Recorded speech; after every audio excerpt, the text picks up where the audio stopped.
ನಮಸ್ಕಾರ.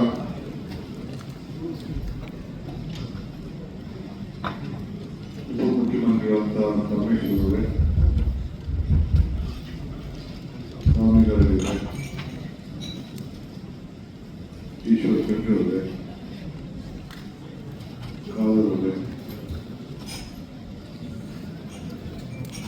ಎಲ್ಲ ಮಾಧ್ಯಮ ಸ್ನೇಹಿತರು, ಇವತ್ತಿಂದ ನಮ್ಮ ಕೆಲಸ ಪ್ರಾರಂಭವನ್ನು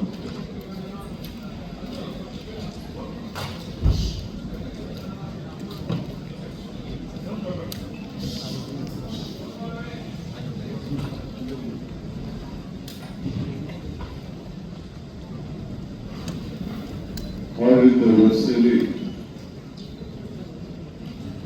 ಅಧಿಕಾರ ತೆಗೆದುಕೊಂಡು ತೀರ್ಮಾನವನ್ನು ಮಾಡಿದ್ದೇವೆ. ರಾಜ್ಯದ ಎಲ್ಲ ಹಿರಿಯ ಅಧಿಕಾರಿಗಳನ್ನು ಕರೆಸಿ ಹೊಸ ಸರ್ಕಾರ ಯಾವ ದಿಕ್ಕಿನಲ್ಲಿ ಆಲೋಚನೆ ಮಾಡ್ತೇವೆ ಅಂತ ಹೇಳಿ ಅವರಿಗೂ ಕೂಡ ಒಂದು ಸಂದೇಶವನ್ನು ಕೊಟ್ಟಿದ್ದೇವೆ.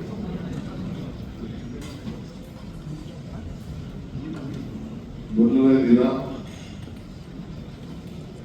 ನಾವು ಅವರಿಂದ ಏನು ನಿರೀಕ್ಷೆ ಮಾಡಿದ್ದೇವೆ, ನಮ್ಮಿಂದ ಏನು ನೀವು ನಿರೀಕ್ಷೆ ಮಾಡ್ತೀರಿ ಎಲ್ಲೂ ಕೂಡ ಅವರಿಗೆ ತಿಳಿಸಿದ್ದೇವೆ. ನಮ್ಮ ಸರ್ಕಾರ ಯಾವುದೇ ಜಾತಿ ಧರ್ಮ ಇನ್ಫ್ಲುಯೆನ್ಸು ಕೂಡ ನಡೆಯೋದಿಲ್ಲ. ಯಾವ ಪ್ರೆಷರ್ ಕೂಡ ಯಾವ ಇದಕ್ಕೆ ಭಾಗಿಯಾಗಬೇಡಿ. ನಾವು ಟ್ರಾನ್ಸ್ಪರೆಂಟ್ ಆಗಿ ಟ್ರಾನ್ಸ್ಪರೆನ್ಸಿ ನಮ್ಮಲ್ಲಿ ಇಟ್ಕೊಂಡು ಯಾವ ಅಧಿಕಾರಿ ಉತ್ತಮವಾಗಿ ಜನರ ಭಾವನೆ ಮೇಲೆ ಆಡಳಿತದಲ್ಲಿ ಜನರ ಸಮಸ್ಯೆಯನ್ನ ಬಗೆಹರಿಸಲು ಪಾಸಿಟಿವ್ ಅಪ್ರೋಚ್ ಯಾವಾಗ ಕೂಡ ಇಟ್ಕೊಂಡು ನೀವು ಕೆಲಸ ಮಾಡಬೇಕು ಅಂತೇಳಿ ಒಂದು ಸಂದೇಶವನ್ನು ಕೊಟ್ಟಿದ್ದೆ. 15 ದಿನದಲ್ಲಿ ನಿಮ್ಮೆಲ್ಲ ಇಲಾಖೆಯಲ್ಲೂ ಕೂಡ ಒಂದು ಆಕ್ಷನ್ ಪ್ಲಾನ್ ಅನ್ನು ಡಿಪಾರ್ಟ್ಮೆಂಟ್ ಅವರು ಸಿದ್ಧಪಡಿಸಬೇಕು ಅಂತ ಹೇಳಿ ತಿಳಿಸಿದ್ದಾರೆ. ಎಲ್ಲರೂ ಕೂಡ ಅಕೌಂಟಬಲ್ ಆಗಿರಬೇಕು. ದೇಶದಲ್ಲಿ ವಿದ್ಯಾವಂತರು ನಡೀತದೆ, ಬುದ್ಧಿವಂತರು ನಡೀತದೆ, ಪ್ರಜ್ಞಾವಂತಿಕೆ ಬೇಕು ಅನ್ನೋದು ಹಿರಿಯರು ಹೇಳ್ತಾರೆ. ನಮಗೆ ನಿಮಗೆ ಬೇಸಿಕ್ ಕಾಮನ್ ಸೆನ್ಸ್ ಬೇಕು. For every problem there is solution. Positive attitude, positive approach ಇದು ಇರಬೇಕು ಅಂತ ಹೇಳಿದೆ. ನನಗೆ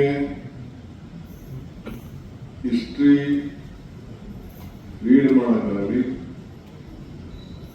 ಹಿಸ್ಟ್ರಿ ರೈಟ್ ಮಾಡೋಕ್ಕಾಗಲಿ, ಬರೆಯೋಕ್ಕಾಗಲಿ, ಹಿಸ್ಟ್ರಿ ಓದೋಕ್ಕಾಗಲಿ, ಹಿಸ್ಟ್ರಿನ ಬರೆಯೋಕ್ಕಾಗಲಿ ಇಷ್ಟ ಇಲ್ಲ.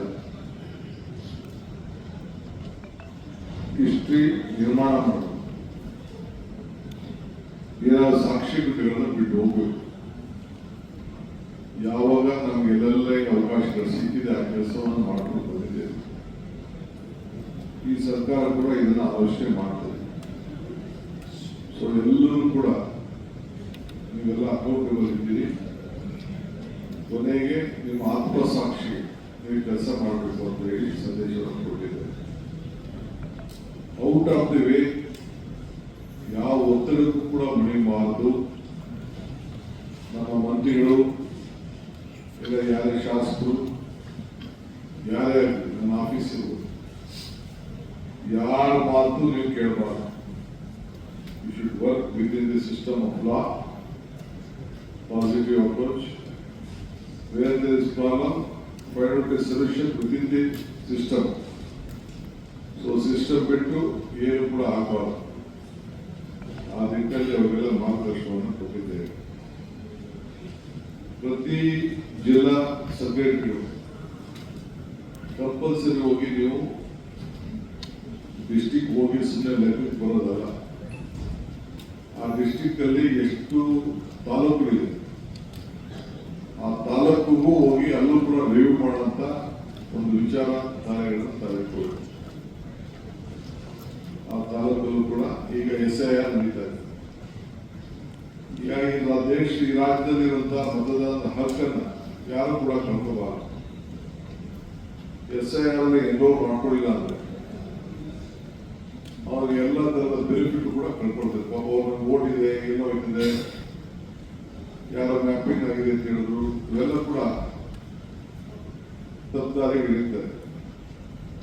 ಯಾರು ಮತದಾರರ ಇಟ್ಕೊಂಡಿದ್ದಾನೆ, including the chief minister, including the deputy CM, ಅವರ ಏನು PLAಗಳು ಒಂದು ಎನ್ಯುಮರೇಷನ್ ಫಾರಂ ಕೊಡ್ತಾರೆ. ಆ ಫಾರಂ ಅನ್ನ ಕಂಪಲ್ಸರಿ ಎಂಟ್ರಿ ಮಾಡಿ ಸಿಗ್ನೇಚರ್ ಮಾಡಿ ಅವ್ರದ್ದೇನು ಗುರುತನ್ನ ಇಟ್ಟು ಅವರು ವಾಪಸ್ ಕೊಡಬೇಕು. ಇಲ್ಲ ಅಂದ್ರೆ ಈ ಲೂಸಸ್ ಇಸ್ ವೋಟಿಂಗ್ ರೈಟ್. ಇದನ್ನ ಎಲ್ಲ ಮತದಾರರಿಗೆ ನೀವು ಜಾಗೃತಿ ಮಾಡುವಂತ ಕೆಲಸ ಮಾಡಬೇಕು. ನೀವು ಇದಕ್ಕೆ ಏನೇನು ಬೇಕೋ ಸಿದ್ಧತೆಗಳನ್ನ ಮಾಡ್ಕೊಳ್ಬೇಕು ಅಂತೇಳಿ ನಾನು ಹೇಳಿದ್ದೇನೆ. ಸೊ ಆಲ್ ಪೊಲಿಟಿಕಲ್ ಪಾರ್ಟೀಸ್ ಅವರು ಯಾವ ರೀತಿ ಅವ್ರಿಗೆ ಅವಕಾಶಗಳಿದೆ, ಅವರು ಕೂಡ ಅದಕ್ಕೆಲ್ಲ ಬೇಕಾದ್ರೆ ಅವರ ಜನರಿಗೆ ಸಹಾಯ ಮಾಡುವಂತ ಕೆಲಸ ಮತದಾನದ ಹಕ್ಕನ್ನು ಉಳಿಸ್ಕೊಳ್ಳಿಕ್ಕೆ ಮಾಡಿ. ಇದು ನಿಮ್ಮ ಜಿಲ್ಲಾ ಅಧಿಕಾರಿಗಳ ಜೊತೆಲಿ ಮತ್ತು ತಹಶೀಲ್ದಾರ್ಗಳ ಜೊತೆಲಿ ಮತ್ತು ಯಾರು ಕೆಳಗಡೆ ಲೆವೆಲ್ ಅಧಿಕಾರಿಗಳಿದ್ದಾರೆ ಅವರಿಗೆ ಮಾರ್ಗದರ್ಶನ ಕೊಟ್ಕೊಂಡು ಇದನ್ನ ಹೋಗ್ಬೇಕು. ಯಾಕೆಂದ್ರೆ ಒಂದ್ಸತಿ ಅವನ ಅಪೀಲ್ ಹೋಯ್ತು ಅಂದ್ರೆ ಏನಾದ್ರು ಅಪೀಲ್ ಆಗ್ತದೆ, ಅಪೀಲ್ ಅಲ್ಲಿ ಎಷ್ಟು ಕನ್ಸಿಡರ್ ಆಗಿದೆ, ಎಷ್ಟು ಕನ್ಸಿಡರ್ ಆಗಿಲ್ಲ ಅಂತೇಳಿ ತಾವೆಲ್ಲ ಬೇರೆ ಬೇರೆ ರಾಜ್ಯದ ರಿಪೋರ್ಟ್ಸ್ ತಿಳ್ಕೊಂಡಿದ್ದೀವಿ. ಇದರಲ್ಲಿ ಕೇರಳ ಒಂದು ಬಿಟ್ರೆ 90 ಲಕ್ಷ, 91 ಲಕ್ಷ, ಕೆಲವು ಕಡೆ 60 ಲಕ್ಷ ಎಲ್ಲ ರಾಜ್ಯಗಳಲ್ಲಿ ಮತದಾನ ಹಕ್ಕನ್ನು ಕಳ್ಕೊಂಡಿದ್ದಾರೆ. ಇದು ನಮ್ಮಲ್ಲಿ ಆಗಬಾರ್ದು. ಕೇರಳರು ಬಹಳ ಚೆನ್ನಾಗಿ ಮಾಡಿದ್ದಾರೆ. ನಮ್ಮ ಲೋಕಲ್ ಬಾಡೀಸ್ಗೆ ಎಲ್ಲರೂ ಕೂಡ ಯಾರು ವಾಸ್ತವಾಂಶ ಇದ್ದಾರೆ ಅವರೆಲ್ಲರೂ ಕೂಡ ರೆಸಿಡೆನ್ಷಿಯಲ್ ವಾಸದ ಸರ್ಟಿಫಿಕೇಟ್ ಕೊಡಲಿಕ್ಕೆ ಕೂಡ ಅವಕಾಶ ಇದೆ. ಆ ಸಂದರ್ಭದಲ್ಲೂ ಕೂಡ ನೀವೆಲ್ಲರೂ ಕೂಡ ಆ ರಿಜಿಸ್ಟ್ರೇಷನ್ ಸರ್ಟಿಫಿಕೇಟ್ ಏನು ನಮ್ಮ SIRಗೆ ಅವಶ್ಯಕತೆ ಇದೆ. ಇಲ್ಲ ಯಾವುದೇ ಸರ್ಟಿಫಿಕೇಟು ಆ ಫಿಲಿನ್ ಇದರಲ್ಲಿ ಅದು 12-3 ಏನು ಕೆಲವು ಕ್ರೈಟೀರಿಯಾ ಇದೆ, ಅದಕ್ಕೆಲ್ಲ ದಾಖಲೆಗಳನ್ನ ಒದಗಿಸುವಂತ ಕೆಲಸವನ್ನ ಮಾಡಬೇಕು ಅಂತ ಹೇಳಿ ಸೂಚನೆಯನ್ನು ಕೊಟ್ಟಿದ್ದೇವೆ. ಸೊ ಅವರೆಲ್ಲ ಮತ್ತು ಆಲ್ ಡಿಸ್ಟ್ರಿಕ್ಟ್ ಸೆಕ್ರೆಟರೀಸ್ ಆ ಇಲಾಖೆಗೆ ಸಂಬಂಧಪಟ್ಟಂತೆ ಎಲ್ಲ ಪೆಂಡಿಂಗ್ ಕೆಲಸಗಳ ಪಟ್ಟಿಯನ್ನ ಕೊಡಬೇಕು.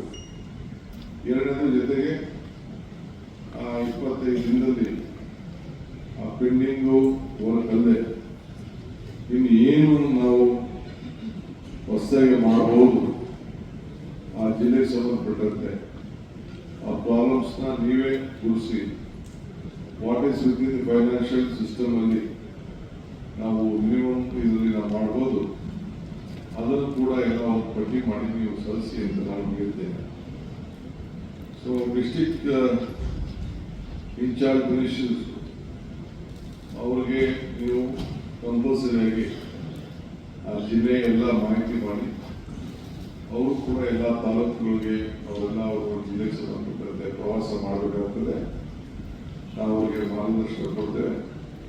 ನೀವು ಕೂಡ ಅವ್ರಿಗೆ ಏನೇನು ದಾಖಲೆಗಳು ಬೇಕು, ಅವ್ರಿಗೆ ಅಸಿಸ್ಟೆನ್ಸ್ ಬೇಕು, ಅದೆಲ್ಲ ಕೂಡ ಅವ್ರ ಜೊತೆಗೆ ಸೇರಿ ನೀವು ಕೆಲಸ ಮಾಡಬೇಕು ಅಂತೇಳಿ ಅವ್ರಿಗೆ ತಿಳಿಸಿದ್ದೇವೆ ನಿನ್ನೆ. ಆಮೇಲೆ ಅದೇ SIR ವಿಚಾರದಲ್ಲಿ ಇದೆಲ್ಲ ಅವಶ್ಯಕತೆ ಇದೆ, ಅದೆಲ್ಲ ನಾವು ಮಾಡಬೇಕು ಅಂತ ನಾನು ಹೇಳಿದ್ದೆ. ಇನ್ನೊಂದು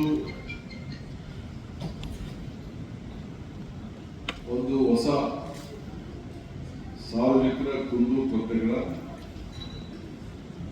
ಒಂದು ಸೆಕ್ರೆಟರಿ ಅದನ್ನು ರಚನೆ ಮಾಡಿ ಇಲ್ಲಿ ಬೆಂಗಳೂರಿಗೆ ಬರುವಂತ ಯಾವುದೇ ಊರಿನಲ್ಲಿ ಯಾವುದೇ ಹೋರಾಟ ಮಾಡ್ತಿದ್ದಂಥವ್ರು ಅದನ್ನೆಲ್ಲ ಕೂಡ ಅವರ ಅರ್ಜಿ, ಅವರ ಭಾವನೆಗಳು, ಅವರ ವಿಚಾರಧಾರೆಗಳು, ಸಮಸ್ಯೆಗಳು ಅವೆಲ್ಲ ಕೇಳಲಿಕ್ಕೆ ಒಬ್ಬ ಸಪ್ರೇಟ್ ಮಂತ್ರಿನೇ ನೇಮಕ ಮಾಡ್ತೇವೆ. ಸೆಕ್ರೆಟರಿಯೇಟ್ ನಿರ್ಮಾಣ ಮಾಡ್ತೇವೆ. ಅದು ಕೂಡ ಅವಶ್ಯಕತೆ ಇದೆ ಈ ವಿಚಾರದಲ್ಲಿ ಕೂಡ. ಏಕೆಂದರೆ ಸುಮಾರು ಇದಕ್ಕೆ 2-3 ತಂಡಗಳು ಬಂದು ಪ್ರತಿಭಟನೆ ಮಾಡ್ತಾ ಇರ್ತಾರೆ.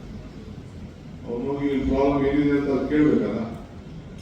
ಎಷ್ಟು ಲೀಗಲ್ ಆಗಿದೆಯೋ ಇಲೀಗಲ್ ಆಗಿದೆಯೋ ಕೇಳೋದ್ರಲ್ಲಿ ಒಂದು ವಾಸ್ತವಾಂಶ ಸರಿ ಇದೆಯೋ ಇಲ್ಲೋ ಅನ್ನೋದು ಕೂಡ ತಿಳ್ಕೊಂಡು ಅವ್ರಿಗೆ ಸ್ಪರಿಸಲಿಕ್ಕೆ ಅವ್ರನ್ನೆಲ್ಲ ಪಟ್ಟಿ ಮಾಡಿಕೊಂಡು ಅವ್ರು ಯಾರು 3-4 ಜನ ವಾರಕ್ಕೆ 2 ದಿನ 3 ದಿನ ಸಪ್ರೇಟಾಗಿ ಭೇಟಿ ಮಾಡಿ ಅವರ ಸಮಸ್ಯೆಗಳನ್ನ ಕೇಳಬೇಕು ಅಂತೇಳಿ ಅದಕ್ಕೊಂದು ಸಪ್ರೇಟ್ ಸೆಕ್ರೆಟರಿಯೇಟ್ ಮಾಡಬೇಕು ಅಂತೇಳಿ ತೀರ್ಮಾನವನ್ನು ಮಾಡಿದ್ದೇವೆ. ನಿನ್ನೆ ಏನು ನಾವು ಇಂಪ್ಲಿಮೆಂಟ್ 5-6 ವಿಚಾರ ಹೇಳಿದ್ರು, ಅದಕ್ಕಾಗಲೇ ನಾನು ಒಂದು ಸಪ್ರೇಟ್ ಅವರ ರಿಪೋರ್ಟ್ ಕೇಳಿದ್ದೇನೆ. ಅವೆಲ್ಲ ಕೂಡ ಕಾರ್ಯರೂಪಕ್ಕೆ ಈಗ ಶುರುವಾಗಬೇಕು. ಸೊ ಅದಕ್ಕೆ ಮಾರ್ಗದರ್ಶನವನ್ನು ಕೊಟ್ಟಿದ್ದೇನೆ. ಏನೇನು ನಾವು ಮಾಡಿದ್ದೀವಿ ಅಂತೇಳಿ ನಾವು ಮಾರ್ಗದರ್ಶನವನ್ನು ಕೊಟ್ಟಿದ್ದೇವೆ. ಇನ್ನು ಮುಖ್ಯವಾಗಿ ಈ CSR ಸುಮಾರು 8,000 ಕೋಟಿ ರೂಪಾಯಿ ಇದೆ. ಅವರು ಯಾರ್ಯಾರು ಎಲ್ಲೆಲ್ಲಿಗೆ ಖರ್ಚು ಮಾಡ್ತಾ ಇದ್ದಾರೆ ಅಂತ ಗೊತ್ತಿಲ್ಲ.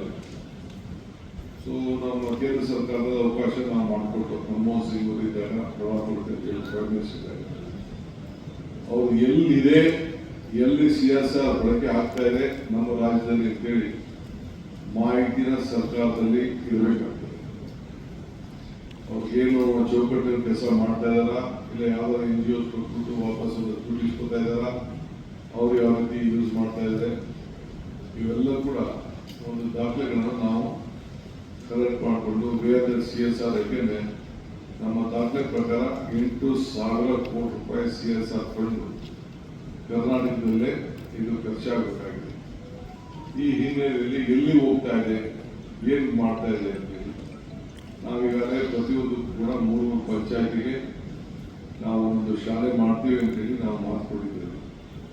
ಸೊ ಅದಕ್ಕೆ ಅವರು ಐಡೆಂಟಿಫಿಕೇಶನ್ ಮಾಡಬೇಕು, ಜಾಗಗಳನ್ನೆಲ್ಲ ಗುರುತಿಸ್ಬೇಕು, ಎಲ್ಲೆಲ್ಲಿ ಏನೇನು ಅಂತೇಳಿ ಜಾಗಗಳನ್ನು ಗುರುತಿಸಿ ಈಗ ಅದಕ್ಕೆ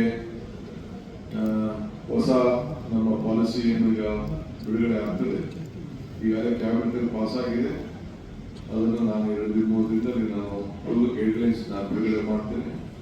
ಸೊ ಎಲ್ಲ ಜಿಲ್ಲಾಧಿಕಾರಿಗಳು ಯಾವ ಇಂಡಸ್ಟ್ರೀಸ್ ಇದೆ, ಬೆಂಗಳೂರು ನಗರದಲ್ಲಿ ಎಲ್ಲೆಲ್ಲಿದೆ, ಅವ್ರ ಹಣ ಯಾರು ಪ್ರಾಫಿಟಬಲ್ 2% ಎಲ್ಲಿ ಖರ್ಚು ಮಾಡ್ತಾ ಇದ್ದಾರೆ ಅಂತ ಹೇಳಿ ಸರ್ಕಾರಕ್ಕೆ ಅವರು ಮಾಹಿತಿಯನ್ನು ಅವರು ಕೊಡಬೇಕಾಗ್ತದೆ.